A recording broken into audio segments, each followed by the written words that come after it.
নমস্কাৰ সকলোকে স্বাগতম জনাইছোঁ।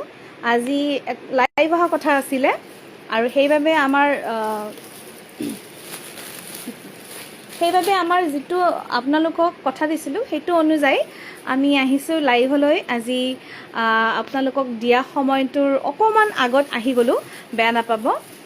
তো আপোনালোকে জইন হৈ যাব। আজি আপোনালোকে বিচাৰি থকা কিছুমান কালাৰ আৰু কিছুমান ডিজাইনছ আপোনালোকক দেখুৱাবৰ কাৰণে আমি লৈ আহিছোঁ। এয়া আমি আমাৰ অস্থায়ীভাৱে যিখন আমাৰ দোকান আছে তাৰ পৰা আপোনালোকক কণ্টেক্ট কৰিছোঁ। এয়া চব বহুত ষ্টক আহিছে কাপোৰৰ, আপোনালোকে চাই থাকিব লাইভটো। মীনাক্ষী ফুকন, বহুত বহুত ধন্যবাদ। চ' মই লাইভটো ষ্টাৰ্ট কৰি দিওঁ। এয়া আমাৰ ৰিয়া আৰু আমাৰ মাহীয়ে দেখুৱাব কাপোৰবিলাক ওলাইছে। কাপোৰ ধুনীয়া ধুনীয়া, আপোনালোকে পূজাত পিন্ধিব পৰা ধুনীয়া ধুনীয়া যোৰা কিছুমান